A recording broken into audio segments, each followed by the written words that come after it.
तो अनामिका जो उंगली होती है रिंग फिंगर वो सूर्य की होती है, और ये रिंग फिंगर है, इसमें 3 पोर बनाए हुए हैं। इस 3 पोर से सबसे प्रथम पोर पे तिल है, जो देख रहे हैं तिल का निशान, ये तिल का निशान सूर्य की अनामिका उंगली पर है। और चूँकि जैसे सूर्य की उंगली का मैंने बताया था पहले भी, सूर्य का जो परिणाम होता है वो सकारात्मक परिणाम देने वाला तिल होता है। अब जिस पोर पे होगा उम्र के उस दौर में सूर्य का सकारात्मक परिणाम मिलने लगेगा। ऐसे जातक को उम्र के उस दौर में समाज में यश कीर्ति मिलती है, सम्मान मिलता है, उसकी शिक्षा दीक्षा पूर्ण होती है, उसको नौकरी व्यवसाय मिलता है, शासकीय नौकरी लगती है, या नौकरी में है तो पदोन्नति होती है, या ग्रेजुएटी प्रोविडेंट फंड या सरकार से कोई पुरस्कार आदि उन्हें इस दौर में उम्र के मिल जाते हैं। जिस दौर में जिस पौर पे तिल होगा उसके अनुकूल। यदि जन्मजात है, शुरू से है, तो उसको हमेशा के लिए उसकी शुरुआती तौर से ही उसकी तैयारी शुरू हो जाती जीवन में। लेकिन यदि किसी विशेष समय कालावधि के लिए तिल उत्पन्न हुआ है तो उस विशेष कालावधि में वो कार्य पूर्ण होकर के वो तिल समाप्त हो जाता है।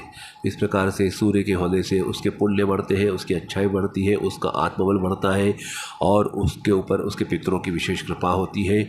और ऐसे जातक जो है शासन से, राज्य से, सरकार से लाभ अर्जित करते हैं, और कई बार रिटायर्ड होने के बाद, सेवानिवृत्ति के बाद भी इनको काम करने का अवसर मिलता है और पुनः ये अपने काम में लग जाते हैं, या किसी विशेष पद पर इनको मनोनीत किया जाता है और विशेष कार्यभार इनको समाज में जवाबदारी का कुछ सौंपा जाता है।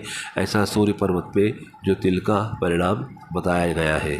बस उम्र के जिस दौर में जिस पर पौर पे ये है, प्रथम पौर पे शुरुआती 25 वर्ष, द्वितीय पौर पे 25 से 50 और 50 से 75 तृतीय पौर पे। यदि तृतीय पौर पे ऐसे तिल होता है तो 50 साल के बाद ये अवसर आते हैं।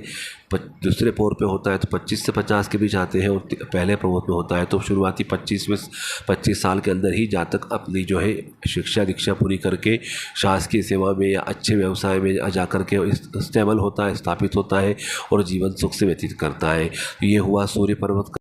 इसमें एक विशेष बात और बता दें कि ये जो पौर है ये जो है जीवन के 3 हिस्से हैं। पहला पौर जो है पूर्वार्ध है, दूसरा जो है उत्तरार्ध मध्य का स्थान है, और तीसरा उत्तरार्ध है। मतलब अगर जीवन को औसत आयु 70 साल या 80 साल मान लेते हैं तो 25 से 25 वर्ष के लगभग औसत आयु 25 वर्ष के लगभग एक पौर की होगी।